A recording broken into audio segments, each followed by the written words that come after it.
Rarin. How fried is your brain from the last episode, buddy? You doing okay over there? What did we do last time? Hold on, I'm trying to think. It was the Link monster. Oh, that one was free, right? Wait, no, it wasn't. No, I did bad. I think you redeemed yourself towards the end. I don't remember. It was a train wreck either way, like every video we film. In any case, I decided to take it easy for you this time around, just to give you a little break. This is going to be an interesting video. So, unlike Hearthstone, Yu-Gi-Oh! Is an eternal format. And so, we don't have any rotation. We have our ban list, of course. But we also have our limited list, or our restricted list, where some cards go to a singular copy. So, you can put your Yu-Gi-Oh! One brain hat on for this one, because I'm going to be showing you some very old cards. And your goal today is to figure out if these cards ever had to get restricted. I will let you know none of these cards that I'm going to show you were ever banned, but they did have to get restricted to a singular copy. What do you think about that? You know, I'm gonna be honest, it's just like guessing if they're banned, right? It's almost the same thing, because if I think they're banned, they're probably limited, right? Fair. It could be easy. Could be easy. I'm also gonna warn you that it's good that you went easy on me, because your video is about to be so fucking awful. Oh, great. Thanks. All right, I'll remember that for next time we film. Anyway, here's your first card. Okay. What the frick is this? Oh, I thought his hair was like a scimitar below his knee. I was like, damn, that looks pretty crazy. Okay. Necro Gardener. Okay, 3-star. During your opponent's turn, you can banish this card from your graveyard, negate the next attack this turn from a monster your opponent controls. This is a quick effect. Okay, so as they're attacking, you can be like, I don't want this. I don't want you to attack. You banish this. Now, does that mean that their attack goes to 0, or does that mean like the attack doesn't actually go through?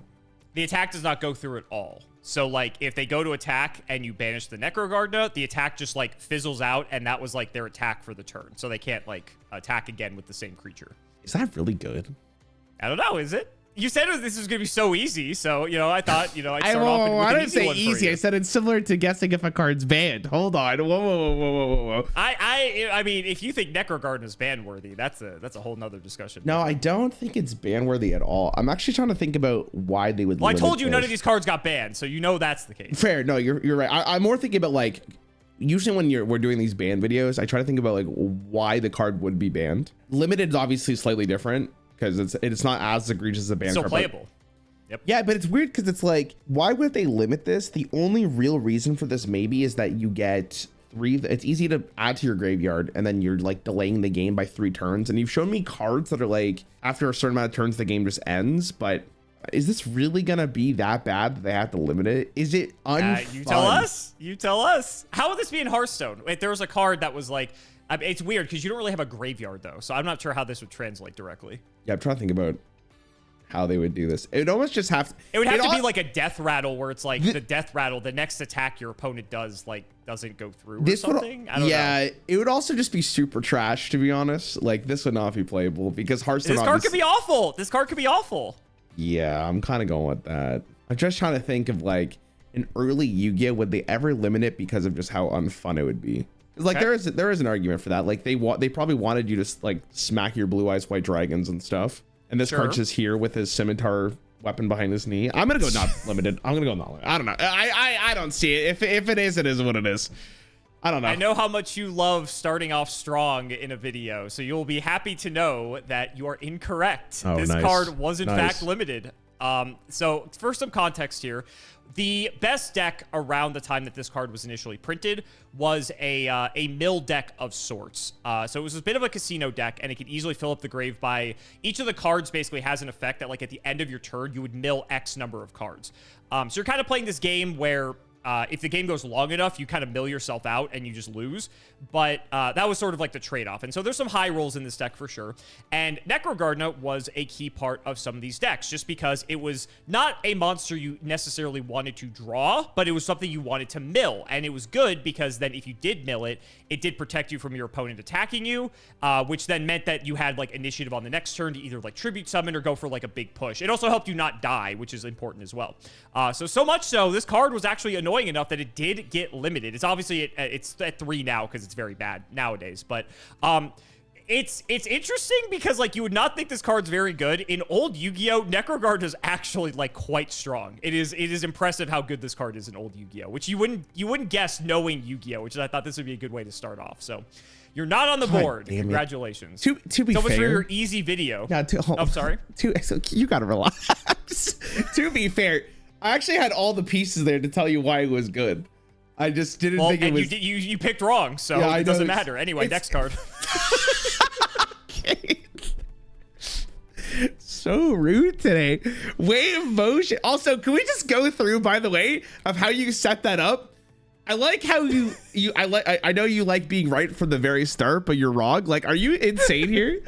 Okay, wave motion cannon. Again, what the hell is that? Is that a wave motion cannon? Uh-huh.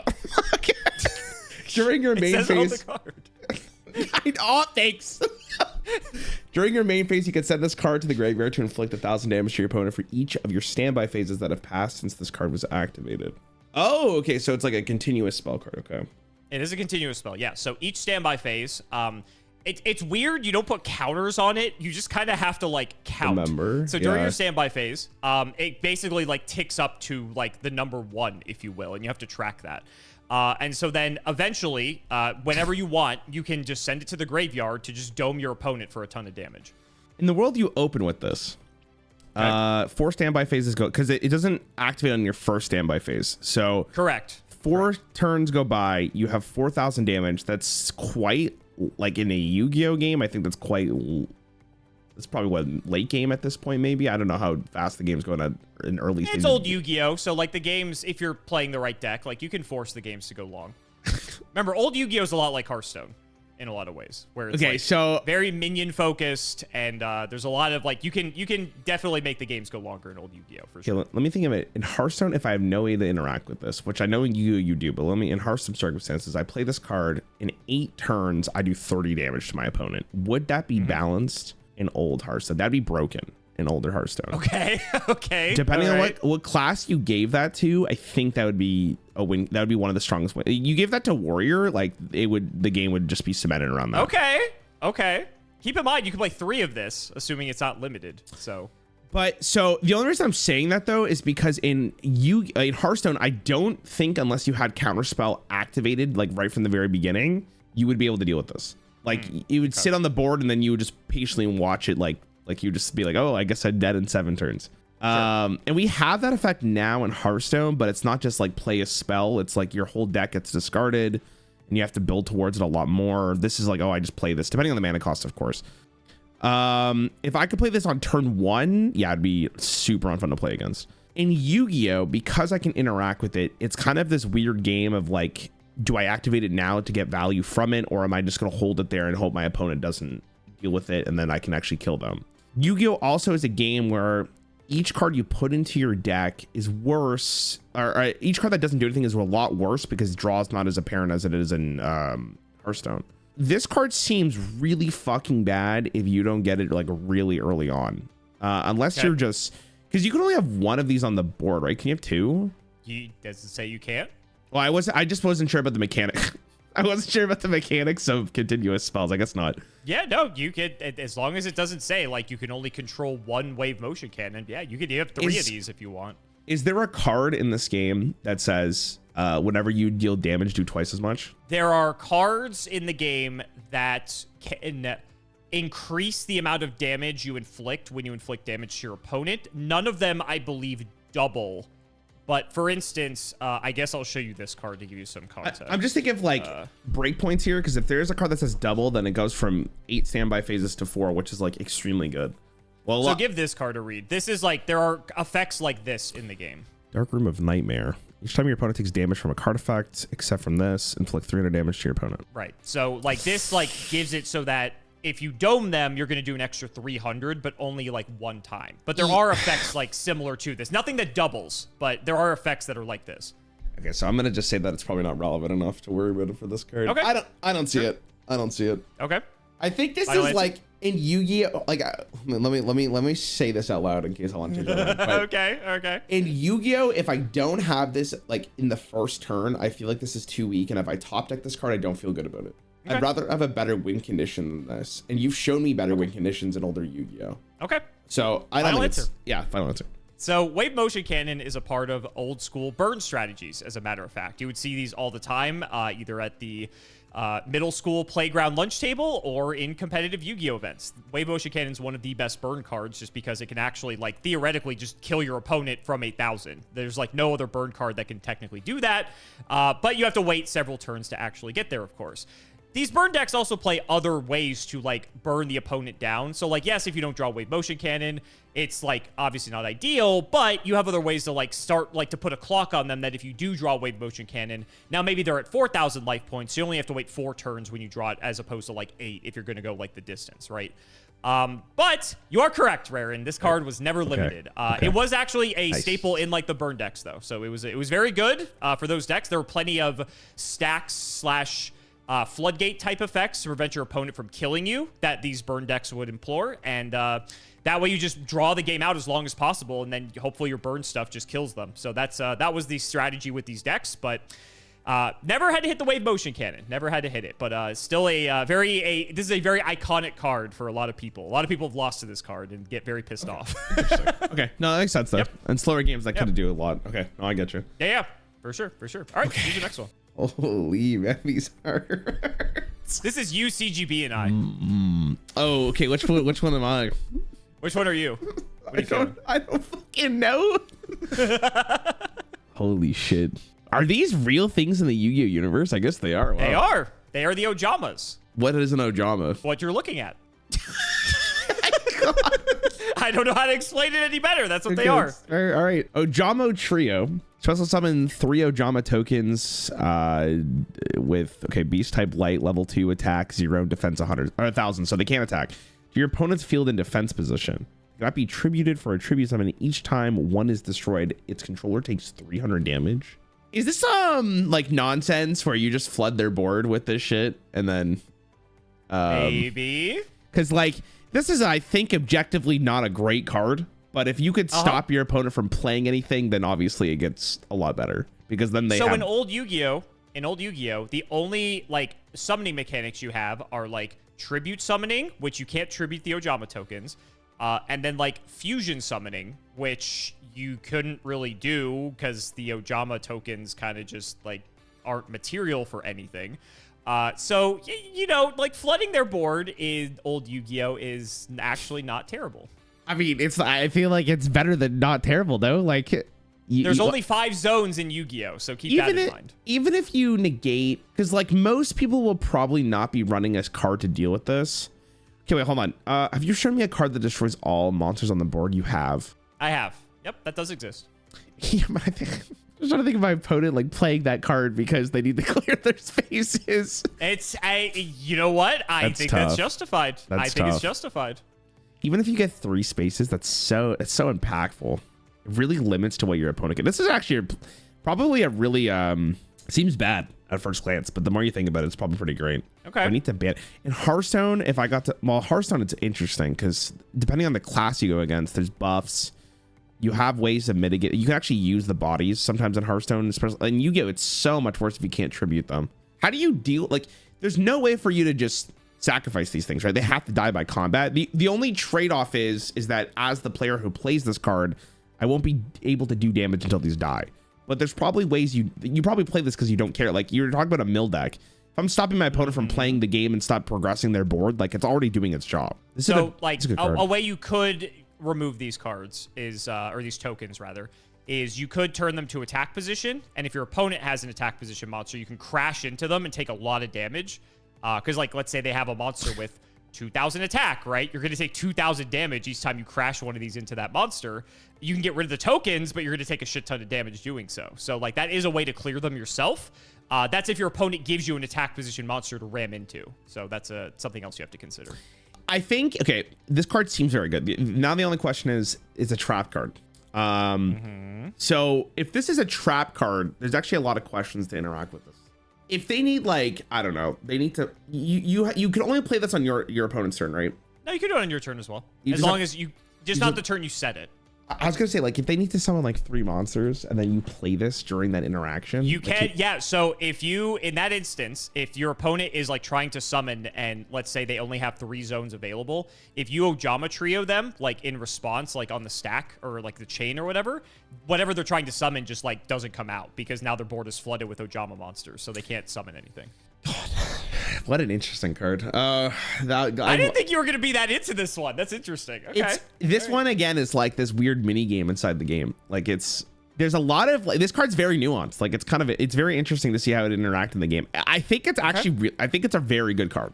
I'd be shocked if you told me it wasn't. It fits into like the mill deck you're already talking about. I'll say it was limited. I think the fact that you could like stop your opponent from playing the game sounds really stupid, and then you just win the game. Like you've already shown me the piece of the puzzle here. You just play the cannon, you play the trios, and then your opponent's like crying. So it's like you're delaying the game by so much. I'll be down to say it's limited. Since we're talking about cards, what if I show you this card as well? What do you think about this? Since we're talking about cards, just desserts. Inflict 500 damage to your opponent for each monster they control. Is that good? Like you're saying in combination with trio? Yeah. So you play this, you play trio, minimum you're doing 1500 damage for a card. That seems pretty decent. How good's the burn deck in Yu-Gi-Oh though for that? I think regardless of just desserts, I think the trio is just a good card. Good enough that it got Ojama Trio limited, as a matter of fact. Nice. You are correct. You somehow arrived at the right answer through the wrong means, but that's okay. So Ojama Trio is a very good card in the sense that it does lock your opponent out of being able to actually summon monsters, which is what you want to do if you're playing a burn deck because you just want to limit their ability to kill you. But in tandem with a card like Just Desserts, if your opponent also has 1 or 2 other monsters on the field, this one burn card is hitting for 2,000, 2,500 damage, just 1,500 just off the Ojama Trio alone. So this is like sort of like the makings of like how old school Yu-Gi-Oh burn would work, because now all of a sudden, right, a couple Just Desserts gets your opponent down to like 3,000-4,000 life points. Wave Motion Cannon can clean up in a couple turns and you just win the game immediately, and your opponent, you know, pair with some other like floodgate cards to stop them from attacking or anything like that. If they ram the Ojama tokens in, that puts you closer to winning because you're a burn deck, so like they're going to take 1,000,000 damage. You can blow up the tokens yourself and deal the damage to them that way because they take 300 if they get destroyed. So it's crazy to think that Ojama Trio actually saw time on the limited list, but it did. It was actually quite a frightening card for the burn deck, as a matter of fact. I'll take that. I'll take that 100% even if I got it wrong. You got it. I just wrote true instead of false on the test, and that's all that matters. That's all that matters. That's all that matters. So good job. I wasn't sure how you're gonna react to that one, but it is a very interesting card because, like I said, there is some like cool stuff you can do with it, like being able to stop them from summoning stuff if it's like an effect specifically. It's anytime you go up against burn in old school Yu-Gi-Oh, if they flip Ojama Trio, you're just like shitting yourself because like if you don't have a dark hole to wipe the board and clear them off, like you're just in trouble. That's like one of the worst cards you can see in old Yu-Gi-Oh against burn. So you got it. Here's your next one. Okay. All right. Destiny Hero Diamond Dude. What the fuck? Okay. Yeah, I love Yu-Gi-Oh cards. They're Dude, great. it's just like going from the last card where it looks like that to Diamond Dude. Yep. All right. Once per turn, you can excavate the top card of your deck, and if it's a normal spell, send it to the graveyard. Remind me what excavate does in your game. That just reveals the card for both players, and then you do with whatever the text says. Okay, I'm just gonna reread that, reread it, but like what you just said, so it makes it more clear. You can look at the top card of your deck, and if it's a normal spell, send it to the graveyard. Okay. Otherwise, place it on the bottom of your deck. During the main phase of your next turn, you can activate the effect of the spell in your graveyard, even if you no longer control this face-up card. Interesting card, huh? Okay, hold on. This is like a magic card. Kind of, yeah, I can see it. Hearthstone, this would be very good. Okay. For the Free spell. If you get the spell, this is like a 10 out of 10 card. If you don't get a spell, you were playing a dude that didn't draw you a card, but you now know the card at the bottom of your deck. So it's like potential draw, but the upside is so good. I'm going to help you out a little bit here because there's a piece of context that you might miss without knowing the nuances of our game. So I think it's only fair to let you know. Whenever spell card you mill, you're immediately, or not immediately, you're choosing to activate the effect of that spell card. You don't have to pay the cost of that spell card because it's only applying the effect. So for instance, let's just say there's a random card that says discard 1 card to draw 2 cards, right? Diamond Dude only applies the effect, so you don't have to discard a card to draw 2 cards. In the instance of that made-up spell that I just came up with. What the fuck? That's pretty cool, huh? That's so. There's no. I'll show you this card just. There's no just as an prerequisite example. to any spell. That's like, what the hell? So the potential upside of this card is like infinitely better than I was thinking. Huh. Sure. So take a look at this card really quick. This is actually fitting because it's in the Destiny archetype, as a matter of fact. Destiny draw, discard 1 Destiny hero card to draw 2 cards. Okay, so you wouldn't have to discard. So the cost of to draw this 2. would be to discard a Destiny hero. It's not for, this is an older version of that I'm showing you. It's not templated properly, but the cost would be to discard. So in the instance of if you hit a Destiny draw off of Diamond Dude, now all of a sudden you just get to draw 2 cards in its Pot of Greed. Oh, damn. Pretty cool, huh? What's he wearing? What's that thing called again? The dual disc? What, a cape? No. Oh, no. in the Destiny draw. Yeah, that's the dual disc. Yeah. Cape. Okay. Man, so you're telling me there's a okay, so the floor of this card is you play this dude. Worst case scenario, what, you sacrifice summon and it fits into an archetype that you've already said, so like that's not bad. Best case scenario, you get a really good spell and you don't have to play the you don't have to pay the prerequisite cost of whatever the spell is. Correct. Which means the potential upside is absurdly good for this card. Mm-hmm. You also just even if you don't, in the instance where you don't need the prerequisite like absolved, it's still very good. In the case where you don't draw a spell, you know the card at the bottom of your deck, which could be helpful because that means you know what you're not drawing, or at least 1 copy of it. But if you draw a spell, not only are you drawing a card like that, you get to, it's like you have an additional hand or card in your hand. Mm-hmm. And the fact that he doesn't have to stay on the field either is crazy because that means you can still use the effect. And it's once per turn. So if it doesn't die, you get to do it again. Uh-huh. Now you're putting it together. God, that's so good. Not to mention, imagine if you have multiple Rarin. That's... Yeah, but what if it's limited? If it's limited, I don't know. I don't know. God, that's tough. Because again, the upside here is so good. In Hearthstone, how good would this card be? Yeah, how would this, so in Hearthstone, it would be like mill the top card of your deck. If it's a spell, you can cast it next turn, and if it's not, it just goes to the bottom. Yeah, in Hearthstone, that's really good. Because we have mana cost, it's even better. Yeah. If I didn't have to pay the mana cost of like Pyroblast or some shit, like that'd be broken.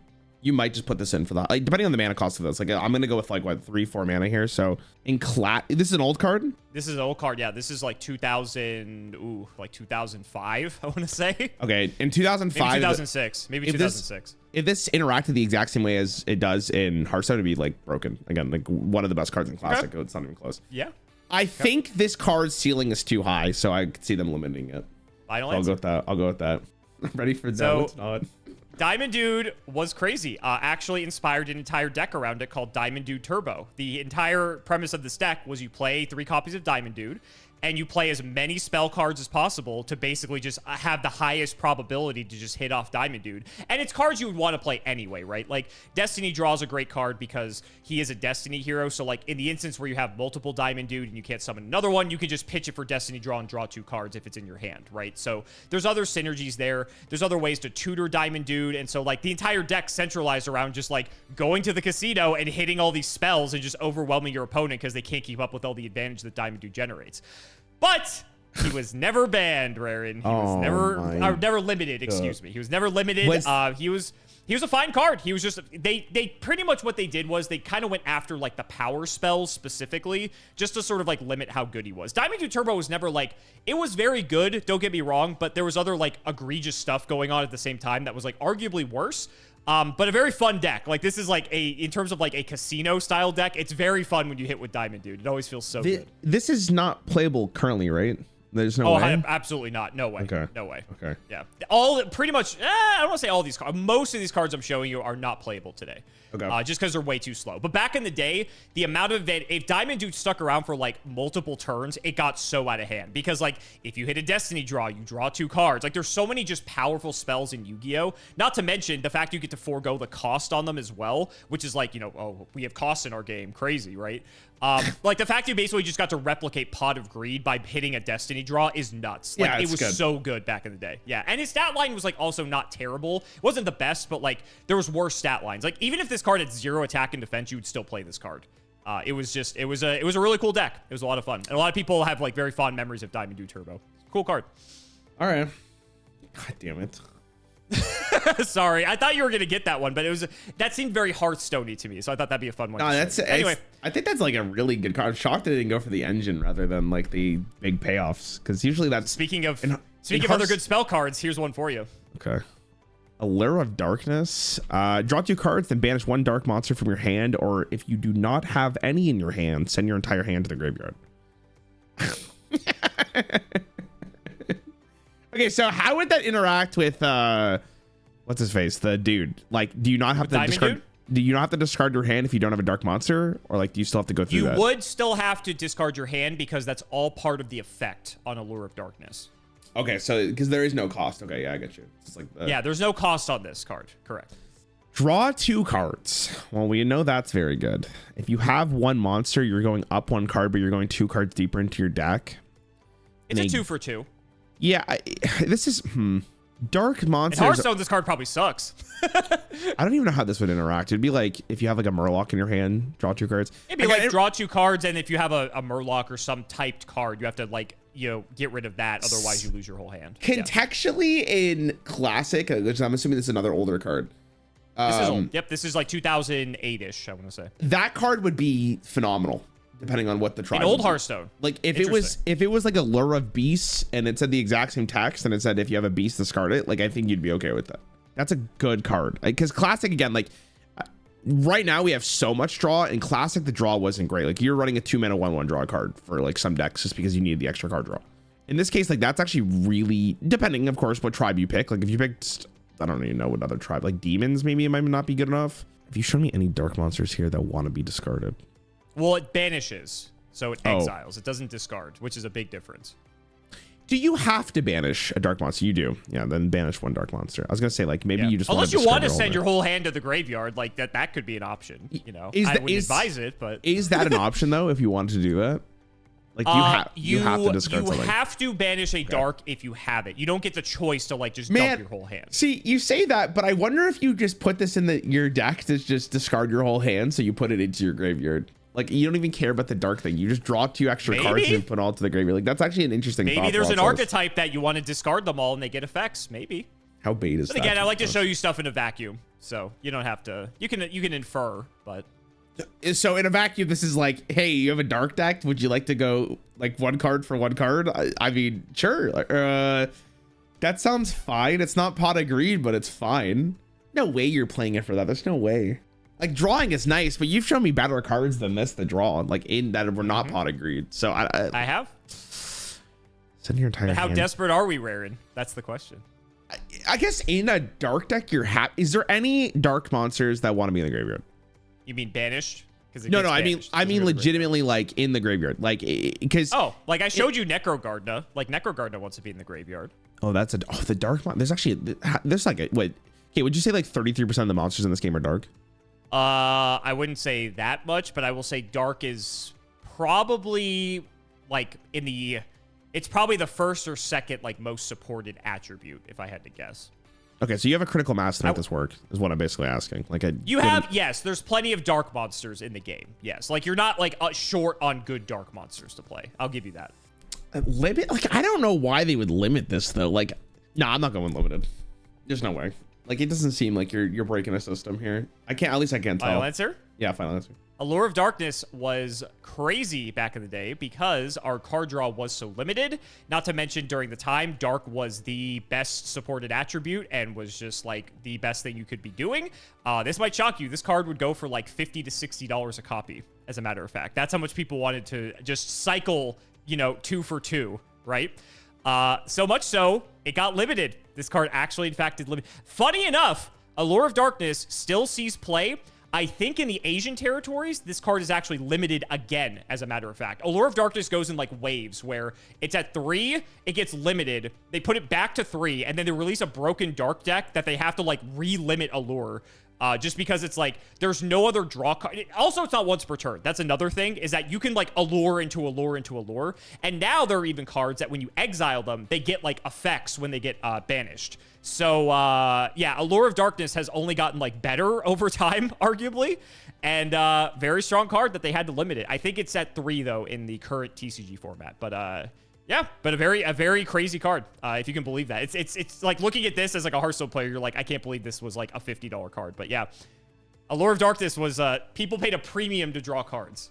It's interesting because you're not getting any card advantage. You're just going through your deck quicker. But I guess that matters. In Cycling Yu-Gi-Oh! is enough in Yu-Gi-Oh! Yeah, like even if you're going 2 for 2, like you're fine with that because you get to like your other power cards that you're looking for. You know, it's weird because I think my Hearthstone bias has really taken over with card draw because I really. Oh, that's why I picked this card because I knew you thought this was bad. It's so skewed to thinking like, man, card draw is so easy to get. Like even in Classic, I think my whole brain's skewed. But in Classic, like the standard card draw, like people still compare it. There's like Arcane Intellect for a 3-mana draw 2, right? You're paying 1 card for 2, so you still get the cycle, or you still get the draw through your deck, and you get 1 extra card. Like it's so interesting. Okay, whatever, it's fine. I should. You're just mad. You're just mad. I can tell. Anyway, here's your next one. I'm literally coping. Robin Goblin. Each time a monster control inflicts battle damage to your opponent discards 1 random card. You know, I have this weird like nostalgia that I think like when I used to play Yu-Gi-Oh! On the playground, I think this card was in my deck. It's possible because this is one of the first cards ever printed. This was in the second set that they printed, so 2003 or 2002 actually. I just okay, but like in my brain, I'm going back to the playground. I'm there. This card seems bad, like, and that's my playground. This card seems too specific for it to actually do something. Well, so battle damage for context. If I attack your monster with my monster, you're taking damage equal to the difference between our attack stats. That's battle damage. If I attack you directly, that's also battle damage because I'm just any damage you take via battle is like this. Also, if you were to attack my defense position monster, say it's face down, you don't know what the stats are, and my monster's bigger, you take damage equal to the difference. So you take battle damage that way as well. Just so you have an understanding of how battle damage is classified. Yeah, I'm just okay. You go first. You play this card. Okay. Your opponent plays monsters because they can attack. You have hopefully some monster on the board that can fight against it. You win. You discard 1 card. You're going 1 for 1. But this spell's still on the board. The trap's still on the board. It's a continuous trap. Correct. This stays active. That means your opponent has to always think about it, which means you could run them out of cards. Also very specific though. I feel like if you go second, this card is so much worse. Just think of like, how many cards do you play going first? This is so much better if you are so much worse if your opponent just dumps their hand. That's true. That's true. That's if they're able to though. This is older Yu-Gi-Oh! You're not, and for the most part, I would say you're not dumping your hand. Modern Yu-Gi-Oh! Different story. You can dump your hand very easily. That's fair. I'm also thinking to myself, because like think, if you have 3 or 4 monsters in your hand that can only be normal summoned, you can only play 1 of them per turn. So you're like locked by that restriction. So like by consequence of that, you would have cards in your hand that you can't really do anything with that would be susceptible to being ripped with Robin Goblin. Yeah, I also think like the more I think about it, it's very snowbally. Like if your opponent if your opponent can't deal with the first one, how are they dealing with the second one with less resources? So they have to be able to top deck a card to answer this, like the or if they can't even answer the first one. I mean, just like eventually, like the first exchange breaks even, but then after that, you're getting card advantage every time, or rather, your opponent's getting card disadvantage every time you hit them. So, is this a fun card? That's the kind of thing I'm thinking about. That's a good question. Like, do people want to play with it? Like, I have no idea. So you think in Hearthstone this would be bad, is what you're saying? Hearthstone is really interesting because if this was in the game in Classic and it like, because Hearthstone doesn't do like the overhead damage to your opponent, right? So you'd have to read like if your creature attacks another creature, it lives. Do your opponent discards 1 random card, or what if it's if any minion deals damage to either like another minion or the opponent? Fucking broken. Disgusting. Oh, that's what this is. I mean, okay. Well, so it's not necessarily the exact same thing because you need to deal like damage to your opponent. If it read anytime a monster takes damage from battle damage, like this card would need to be banned probably. But that's basically what it is though for Yu-Gi-Oh, right? Because if I attack my monster that's smaller or attack your monster that's smaller than mine, you are taking that damage to the face. Like in Hearthstone, you don't. But I'm trying to like make the analog for Hearthstone specifically. I'm saying like Yu-Gi-Oh! It's not always 100% because you need that interaction to happen where like you do have a monster that has a higher attack. Or you hit face. Or you hit face, right? But like there are some circumstances in Yu-Gi-Oh! Where it's like you do not have a monster that will allow you to do any battle damage to your opponent. Sure. So it's not always 100%. I get what you're saying. I get what you're saying. It's this also. This card could be awful. This card could be awful. I could be showing you a bad card. I think all of these actually, like you've shown me so far, are actually pretty decent. Like there's not a single bad card here. Like I could make it easy for you. Oh, like get like different easier cards for me. Yeah, I mean, I can't make it too obvious. This is. No, but all of them you show me like are on this weird. I mean, it's not even like on the line of being limited, but I think they're all very playable cards. It's just like I would say so. Yeah, I think everything I've showed you so far. Yeah. God, I don't know. In the right man. context. Is this good? Like I'm really trying to wonder like how good this actually is. Maybe it's insane. I'm really undervaluing this. In Hearthstone, like maybe if it read the exact same way, and I'm thinking like minion on combat, and the overhead does damage to your opponent, like just from mechanically from Hearthstone. I'm just thinking about like how would you activate this? Is it a secret? Like is it a spell card that you have to play preemptively? Like in Yu-Gi-Oh you can proc this whenever you want. Yeah, I see what you're saying.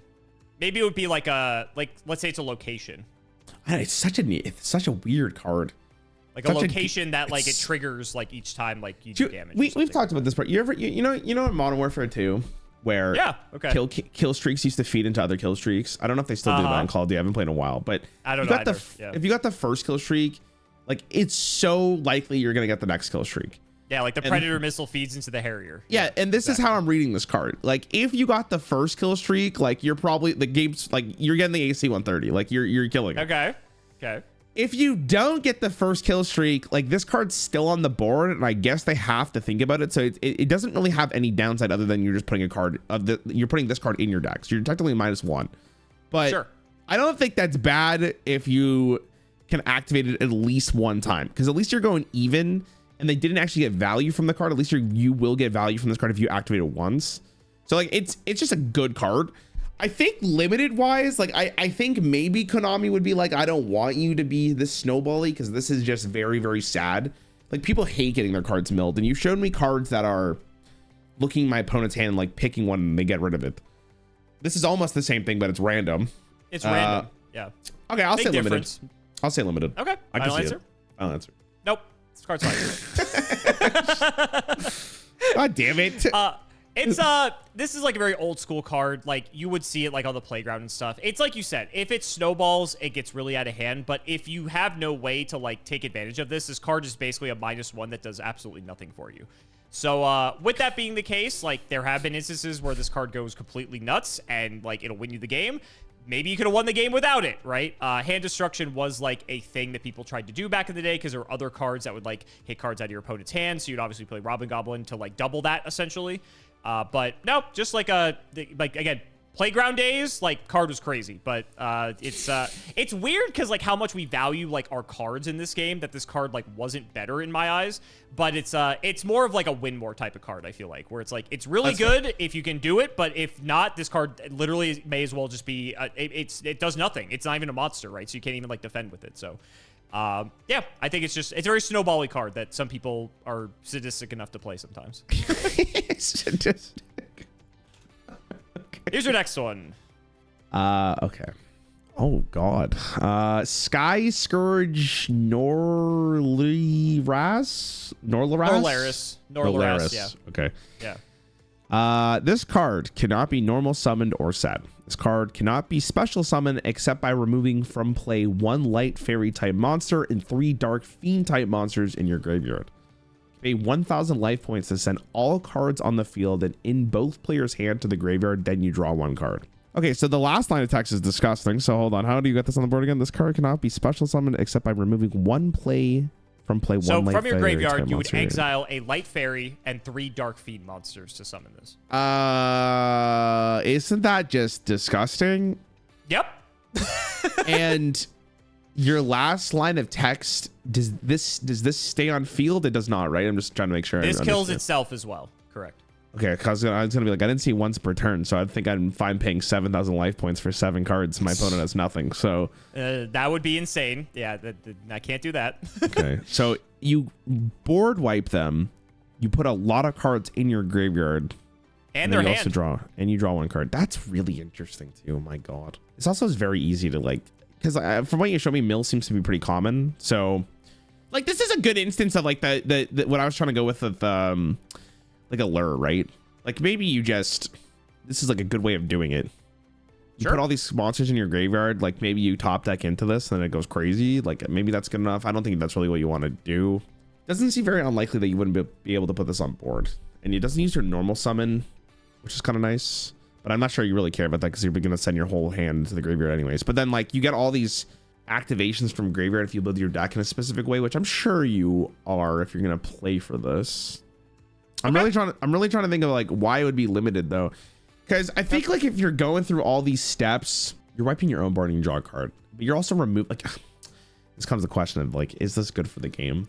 I don't think Konami. What if we could I'm reduce the amount of steps here, Raren? I'm starting to think about, does Konami care about its players? Great question. I will plead the fifth on that one. Okay. No, because I sent you another card, by the way. I know. I'm just thinking of like Hearthstone. Like Hearthstone has this thing where even though objectively the card isn't broken, like in high levels of play, the masses don't like playing against the card. So what they'll end up doing is nerfing it because they don't want players to go against it. And they want players to have more fun. So that's what I'm thinking. Like, I'm not thinking Konami doesn't care about its players, but in that specific way, which you don't have to answer that question either. It's just like, this is a type of card where it's like, if it does unfold and it happens multiple times a game, like, is that a good experience for players? Maybe. The guy doing it's probably having fun, but that's what card games are for. I think you're on cloud 9 if you're resolving Norlands. Yeah, you as a player. And then like Hearthstone we'll go through this discussion of like, the person playing it is having a lot of fun. So it's who's more important, the person that has to buy the card or the person that has to play against it? That's true. It's an interesting question. Your opponent takes no battle damage from attacks involving this card. Once per turn, you can target one effect monster in your graveyard, banish that target, and if you do, until the end phase, this card's name and original attack become the monster's name and original attack. So what? You just wait. What? So you put this card the last line. Replace this effect with yeah. No, I'm assuming it just like becomes a copy. It's like Ditto from Pokemon, right? Like it's just it becomes something else. Are you saying in like 1-to-1 with a Scourge? Like, is that what you're saying here? So you get rid of everything again, and then you draw an extra card? I'm saying that you don't even have to worry about banishing the Light Fairy or the 3 Dark Fiends in order to summon this. That you can just basically have Norlares like at home with Phantom of Chaos. Okay, so this card's already in your graveyard, and then you just take it. I get what you're saying. Yep. Norlax. I think Phantom of Chaos is a good fucking card, by the way. Holy shit. that card, is that card banned? I don't know. That card's I'll tell you after this. That card's really that card seems very absurd. God, in Hearthstone, this card would be so stupid, man. Phantom of Chaos? Yeah, like if I got to pick the card, if it's like discover every minion that died this game, pick one to become a copy of, like that sounds scary. Very good. That's scary. That sounds very good. Yeah. Maybe I should have shown you that instead of Norlares. That's a good card. I'd be curious to see. I would think that card's really fucking good in Yu-Gi-Oh. Okay. I don't think Scourge is broken. I don't think it was limited. I don't think so. I think it's a good card, which is fair. You think the card that wipes both players' fields and sends all cards from the hand to the graveyard is not limited? Yes. Final answer. Yes. My intuition has been wrong this entire video, so I'm gonna go the reverse. Well, it was right this time because you're correct. They've never limited. So I showed you the combo here. Funny enough, in the Edison format, you could actually play this deck. You could play like Norlaris Turbo and like just like wipe your opponent's hopes and dreams off the face of the map and just hope that you're good enough to get there after the fact. This deck has actually like won some of the like Edison, like big Edison tournaments, as a matter of fact. It's not particularly, I wouldn't say it's like a tier 1 deck. It's more of like a rogue pick, but it's very fun to play. I will say that. Okay. Very miserable if you're the opponent, but you know, that's how the game goes. Phantom of Chaos also, I believe, I don't think it ever got hit. Let me see. I want to say it didn't. There's like a chance it could have, but I don't think so. Let's see. Good card. I don't know, it did actually. It got semi-limited. It did not get limited. It got I think that card is so good. Like, I think it's so good. It is cool. There's a lot of cool tricks you can do with it. I will say it's like not every deck would play Phantom of Chaos, but for any sort of like big effect you're trying to replicate like Norlaris, it is very good in the decks that will play it for sure. Okay. No, I'm just thinking like you're getting like any really good monster in your graveyard becomes so much easier to play because you have this. Yep. So exactly. Phantom Chaos has its own downsides because it's like your opponent takes no damage from it, and it's like it does eat your normal summon. So like it is a slower card, but for being able to replicate really powerful effects, it's very good at that for sure. Yeah. All right, next card. Okay.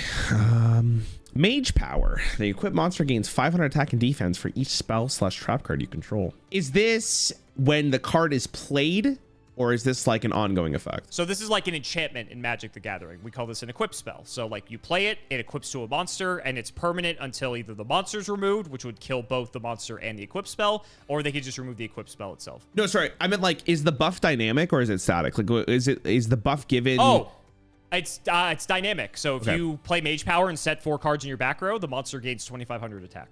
And then as you get rid of trap cards, it gets lower and lower. Correct. Okay. Yes. So let's say you have 5 in the back. That's a lot of stats. Any shitter monster becomes like an absolute god. It is not unreasonable to exceed like 4,000 attack with Mage Power plus a monster. So that's half your opponent's life. Is there like a spell or trap card that just puts random shit in your back row? In old Yu-Gi-Oh, not too likely. In newer Yu-Gi-Oh, yes, but we're talking old Yu-Gi-Oh. How does this card? No. I have so many questions. How does this card interact with oh, what's that summoning mechanic where like you put 2 monsters on the back row, you have a scale? Pendulum summoning? Yeah, Pendulum scales are considered spell cards, so Mage Power would buff the monster with the pendulum scales. Yep. Okay, let me think about this in Hearthstone terms. Let's just say for each secret, because it's the equivalent, there's 5. Each monster gets +5/+5 for, I don't know how much those cost, but I guess I'll just call it 0. I think it'd be like +3/+3 per secret in your example. That'd be like the best way. So if you have 5 secrets, it's +15/+15. If the monster dies, this goes to the graveyard as well, right? You can't just reattach it. Correct. Okay. Correct. Another really interesting one here. Really interesting. Okay. See, like this one's not as flashy. It's not like, oh my god, I'm doing this insane effect. It's not flashy. But if I've learned anything from Hearthstone, these type of cards are like really fucking good. Like you don't pay attention to like how flashy it is, but it just does the job it needs to do, and it does it extremely well. So the question ends up being, if you have no trap cards, this literally does nothing. But you're not. It'll still give it +500 because it counts itself. Okay, so it always the minimum is +500. Minimum is +500. Correct. It's not okay. Like I'm not playing. +3/+3 in Classic, depending on the mana cost, that is actually not that bad. People played Blessing of Kings and Paladin, which was +4/+4 for 4 mana. Okay. So if that exists, this would be good if I had multiple secrets. You have 2 spells in your back row. That seems like a pretty good. And then like any monster. You have multiple Mage Power. Doesn't stop you from having multiple, unless it's limited, of course. Multiple Mage Powers. No fucking way. If you just had 2 Mage Power, each of them gives 1,000. Just by itself, because you have 2 of them, so that's +2,000. And then if you have 3 other back row, then each of them give +2,500. So is this tutorable at all? There are ways to tutor this card. Yes. God, see, like that's. Would you like to see it? Iron Blacksmith. Oh God. Kotetsu. Sure. There you go. Flip. Add 1 equipped spell from your deck to your hand. It's really. I mean, that's good. Like I guess if you really want it. It's older Yu-Gi-Oh, so like you can get away with flip effects. Yeah, you're actually all right. I'll show you. I'll help you out a bit. I'll show you this guy too. Wait, this guy slaps. No. Wait, can you flip on your main phase? You can flip on your main phase, right?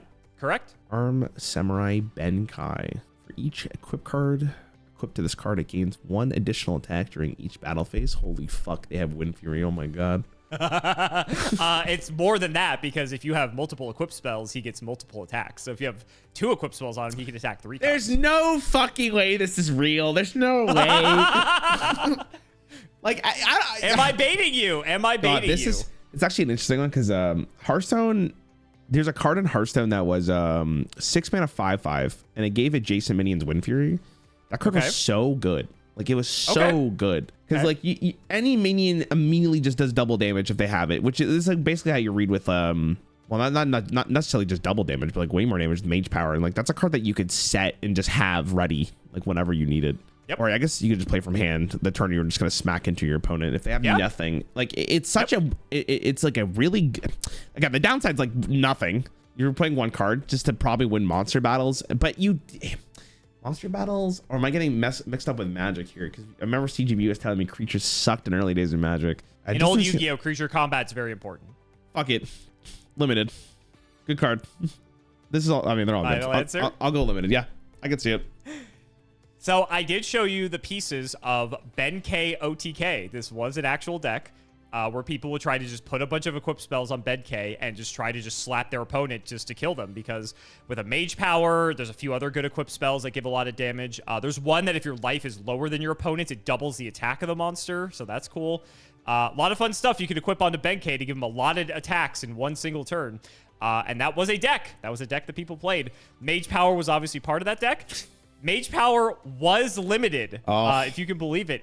I don't know if it was limited specifically because of Benkei, because Benkei came out a lot later. But it turns out, just by old Yu-Gi-Oh, being able to have a guy with like plus 2,000 attack or whatever for like no effort, kind of good, I guess. Like it's like. Seems good. There's so much removal in Yu-Gi-Oh that I feel like I don't know why this card ever got limited. Like it's kind of a meme, I'll be honest with you, but they apparently thought it was too good, and they limited it as such. It's obviously really bad nowadays, but back in the day, Mage Power was. I can't believe you got there. Yeah, it was actually limited. Okay, let's go. I'll take it.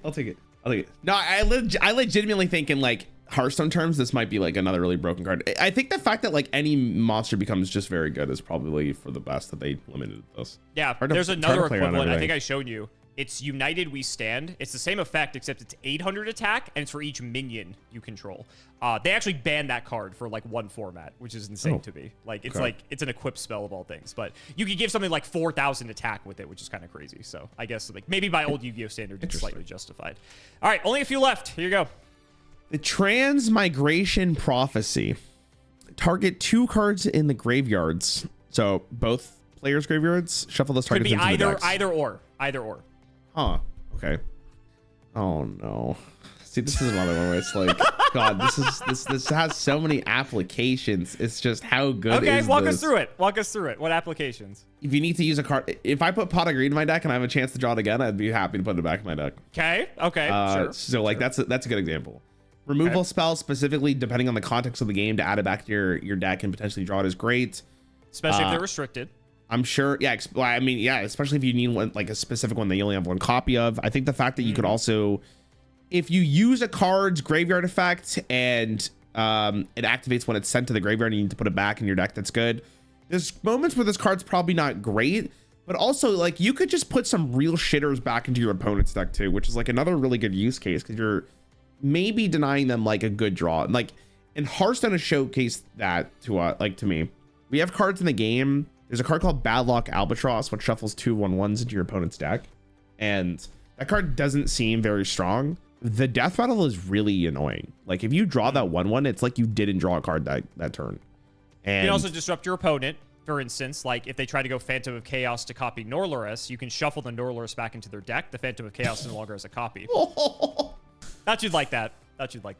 That's a disgusting line. That's sick though. That's sick. It's cool. Yeah, cool card. Cool card. Yeah, really cool card. Was it I don't know if it was limited. I don't know what broken effect this would end up being. Maybe I don't know. I'm a huge fan of like, this is a like I don't know if I've ever said this in Yu-Gi-Oh! I think this is a really well designed card. Like I think it's I would agree with you. I think it's really well thought through. I don't think it's limited. I think it's just a really good card. I hope it's so. Transmigration Prophecy actually does, in the Edison format, actually does see play either in the main deck, usually in the side deck, but it's good enough to see like competitive play, because being able to disrupt your opponent's graveyard is very strong.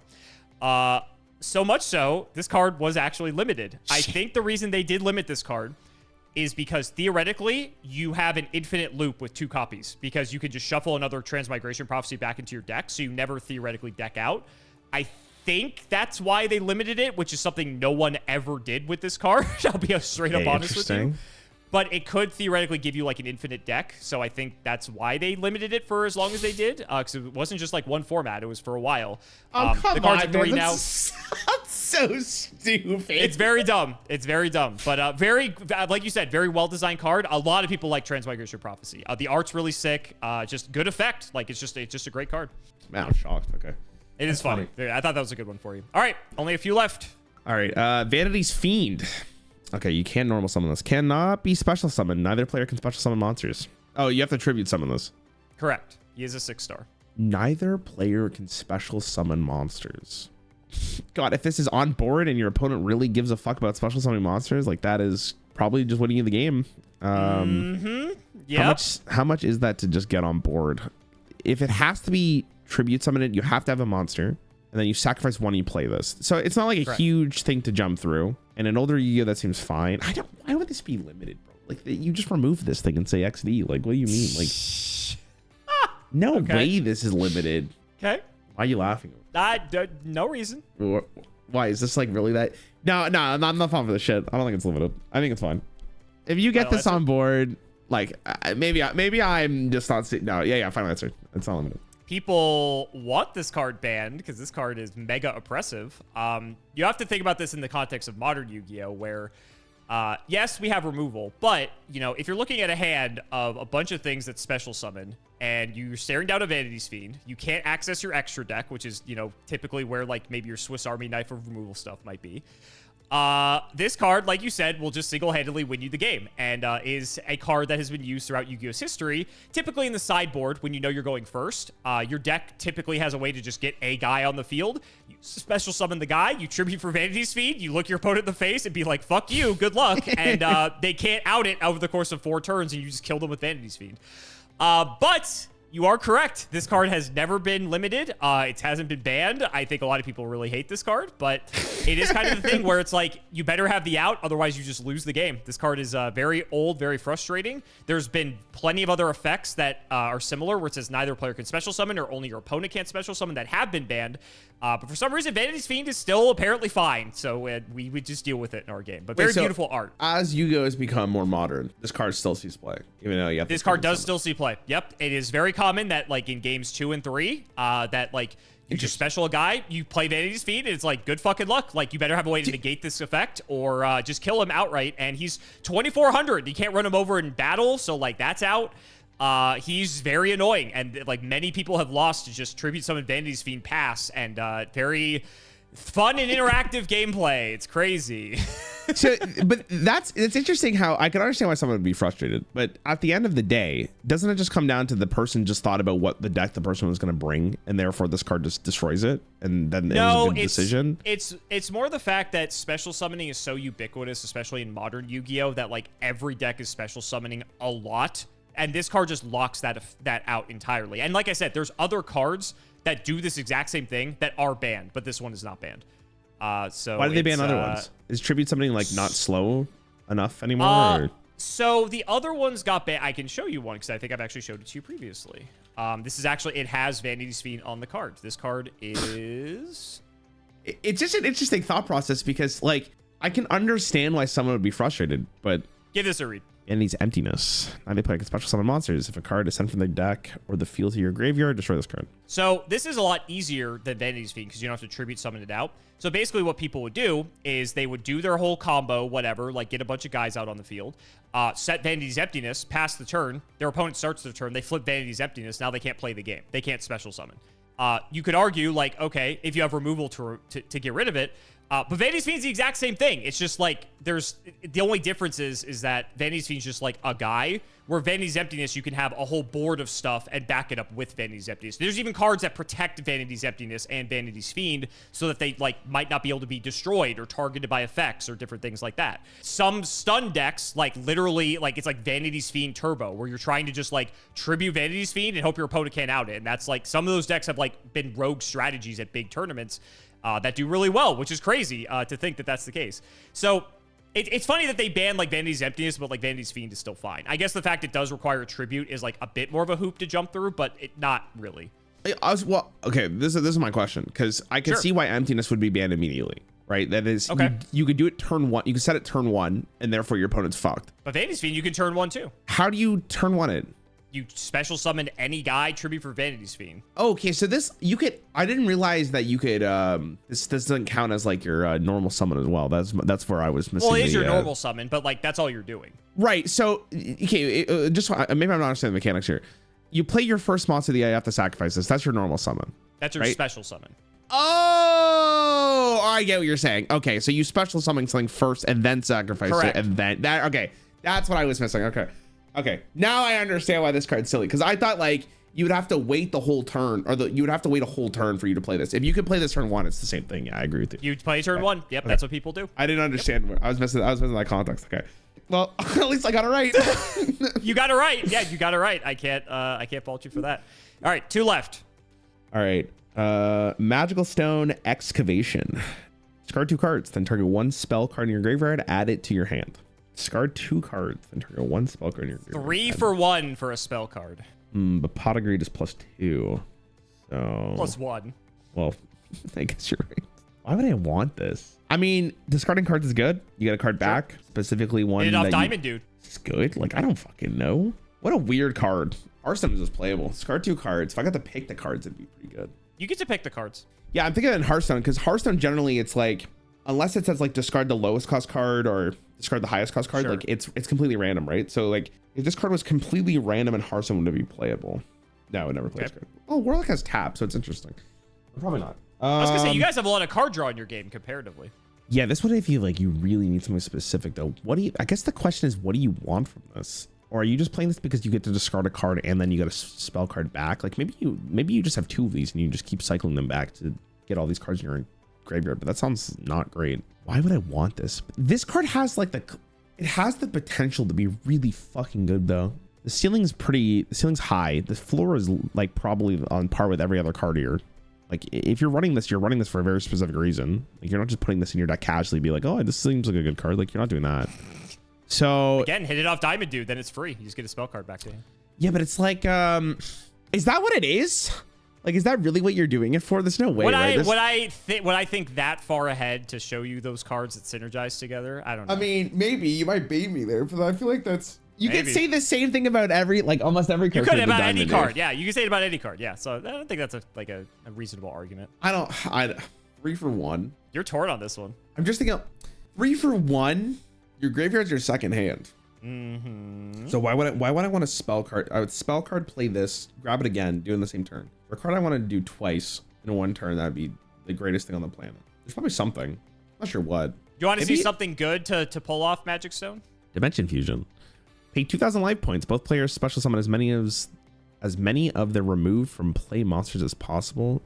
Removed from play, like banished? That's banished. Yeah, that's banished. That's before they coined banish as the term. Okay, that actually adds like a lot of questions though. So how likely is there a card that just banishes the top 10 cards of your deck or something? Not at this point, but there's plenty of ways to banish monsters from the graveyard.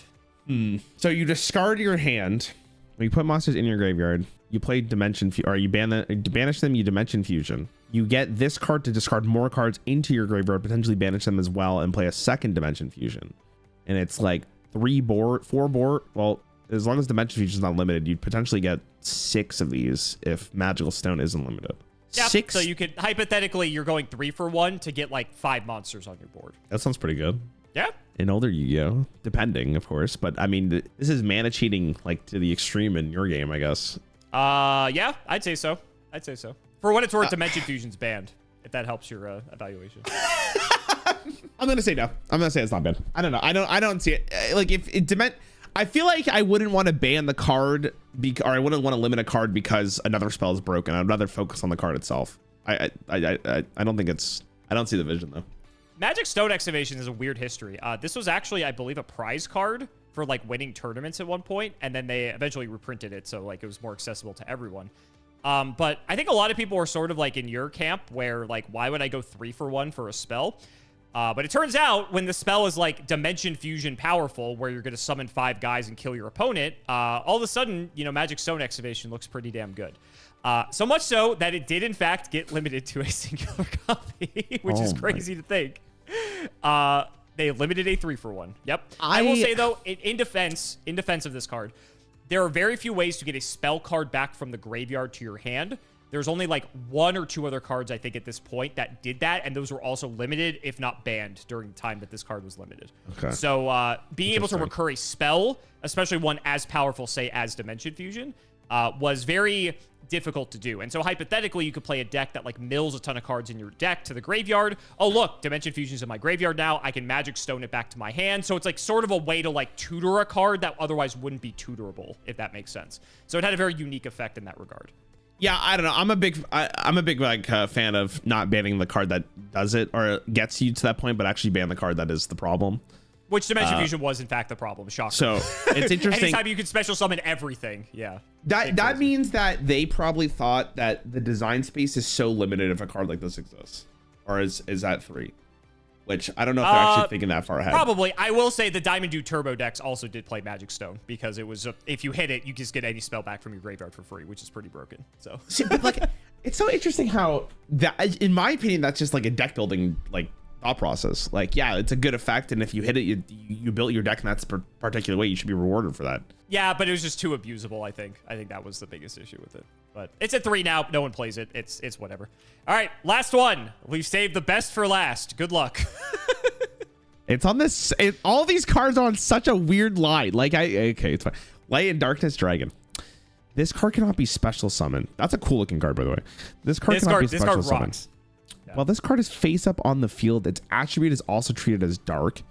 When a spell or trap card is activated or the effect of an effect monster is activated, that activation is negated and this card loses 500 attack and defense. This card is destroyed inside of the graveyard. Select one monster in your graveyard, then destroy all cards you control and special summon that monster. So this has to be tribute summoned, I'm assuming? Correct. That's the only way to bring it out because it can't be special summoned. Is this one or two? It requires 2 tributes. Okay, 2. Can you put this on the board turn 1? Yes. See, now I know that exists, so now I gotta pay attention to that. It depends which era you're talking about in Yu-Gi-Oh! Like, when this card was first printed, I will say you're probably not putting this card out on turn 1. Probably it's like mid-game. If it's a little bit later, when you're getting to like 2008, 9, 10, then you could conceivably bring this card out on turn 1. Maybe turn 2, but it's possible on turn 1. It just requires a lot of setup. So unless Modern you Yu-Gi-Oh! You can bring this out on turn 1 100%. That's not hard. Okay, so in older Yu-Gi-Oh, if you high roll, this card can get turned or put out on turn 1. But I wouldn't limit a card because you potentially just get the best hand possible. It seems like that's not the case. This card is very annoying if you do get it on board. In the same vein, well, I don't know if it's the same vein as the what's his name, Fiend or whatever the hell his name is. Vanity Fiend? I think those are card's 2 different classifications of cards. Yeah. Yeah, I think this one's like not as bad because at least you get the special summon still. As long as it's not in effect, yes. This is a cool card as well. I think this is fun.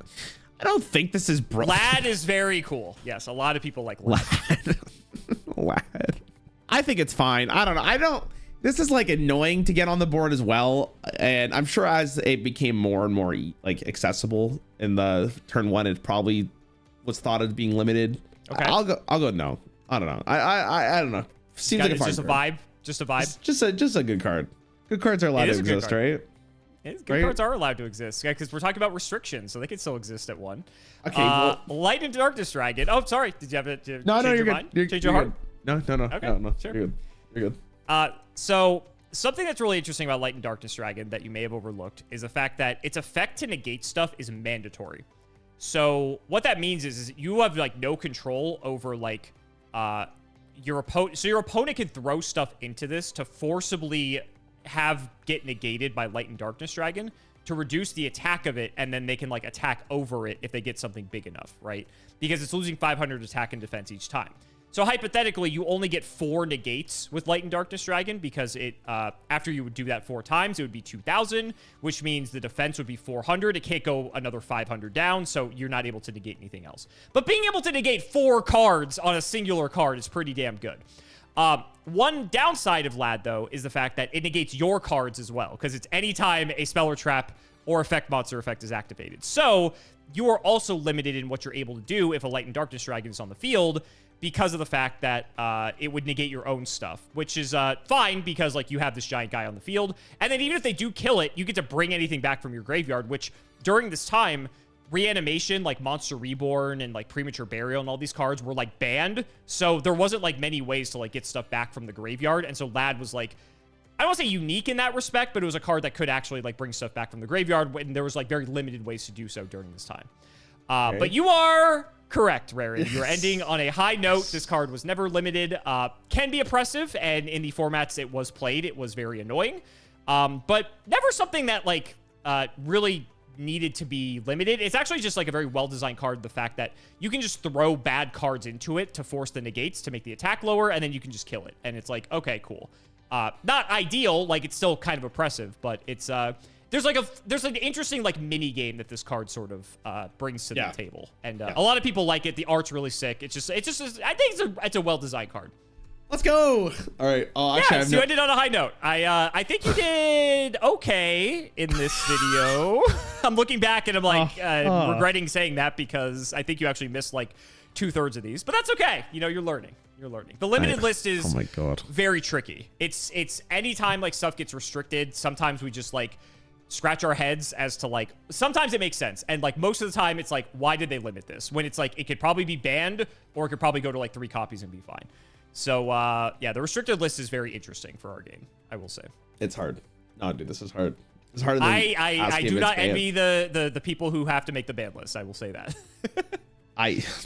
They're throwing darts at a door, bro. We already discussed this. That's fine. Yeah, we have. That's literally how I feel when I see any ban list that comes out. But good job, buddy. I took it easy on you this week. Next week, you're in for hell, though. So guys, that's going to wrap it up for another video. I really hope you all enjoyed. Let's go ahead and shout the patrons for all their continued support. So shouts to Shout1317, Tim00x3, MBT Play Medolce, Moto, Cameron L. Smith, The Synchro Guy, Pony Stark, Dan the Man Hoban, Little Fadeleaf, Draconic, Brian Dancer of Class 7, Dylan Rare Hunter, JW11860, Flannel Daddy, literally all of the guinea pigs, Cheeks McLapperty, Stolfin Amethyst, MBT canceled by community soon, canceled by all committees soon, canceled by all players soon, Wonder Waffle, MBT and Nimnims 1, Boxer Brief, Fueled Night of Passion, Daniel Howell, Electrician of the Ice Barrier, Arco, and the Nova 129. Thank you again so much for watching, and we will see you next time.